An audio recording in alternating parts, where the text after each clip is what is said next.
Tragedi Trisakti dilatar belakangi oleh beberapa faktor seperti krisis politik, krisis ekonomi, krisis kepercayaan, dan krisis hukum. Pada Juli 1997, kawasan Asia mengalami krisis finansial yang mempengaruhi mata uang, bursa saham, dan harga aset lainnya di beberapa negara di Asia. Setelah Korea Selatan dan Thailand, Indonesia termasuk negara yang terkena imbas paling parah.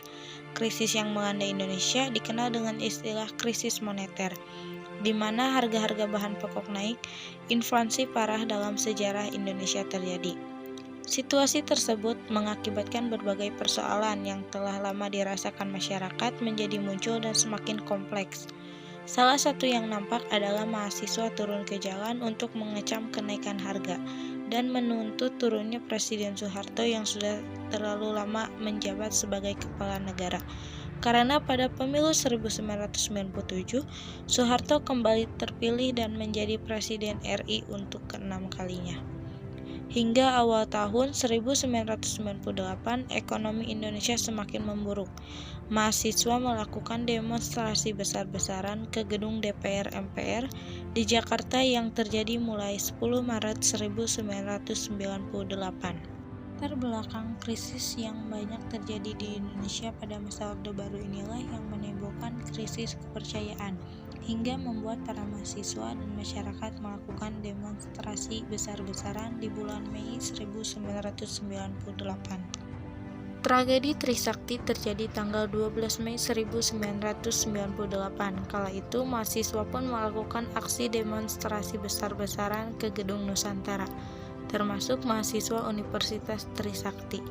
Mereka melakukan aksi damai dari kampus Trisakti menuju Gedung Nusantara pada pukul 12.30. Namun, aksi mereka dihambat oleh blokade dari Polri dan militer. Beberapa mahasiswa mencoba bernegosiasi dengan pihak Polri. Akhirnya, pada pukul 17.15, para mahasiswa bergerak mundur. Diikuti bergerak majunya aparat keamanan. Aparat keamanan pun mulai menembakkan peluru ke arah mahasiswa. Para mahasiswa panik dan bercerai-berai. Sebagian besar berlindung di Universitas Trisakti, namun aparat keamanan terus melakukan penembakan.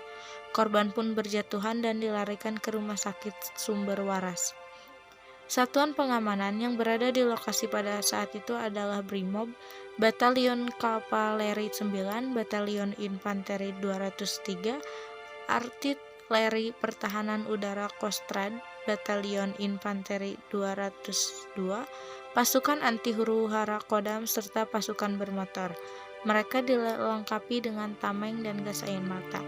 Pada pukul 20, dipastikan 4 orang mahasiswa tewas tertembak dan 1 orang dalam keadaan kritis.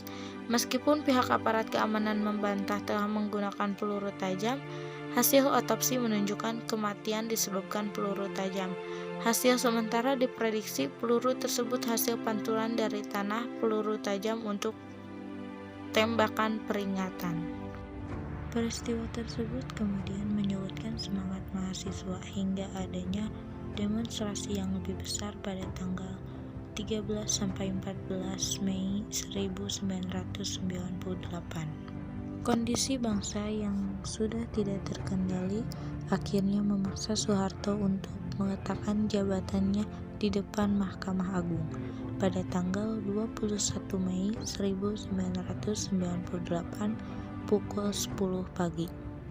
Pada saat yang sama, Soeharto menunjuk wakilnya yaitu B.J. Habibie untuk menggantikan posisinya. Pada masa itu, gerakan mahasiswa berada di puncaknya karena berhasil menumbangkan kepemimpinan Presiden Soeharto setelah puluhan tahun menjabat. Kepemimpinan Soeharto dinilai banyak menggunakan praktik KKN, yaitu kolusi, korupsi, dan nepotisme, sehingga terjadi krisis moneter. Gerakan 1998 oleh mahasiswa ini berperan dalam mengubah perubahan dalam tatanan sosial dan pemerintahan dengan menyuarakan tuntunan-tuntunan seperti menciptakan pemerintah yang bersih dari KKN, adili Soeharto dan kroni-kroninya, laksanakan amandemen 1945, dan pelaksanaan otonomi daerah seluas-luasnya. Maka dari itu, mahasiswa layak disebut sebagai agen perubahan.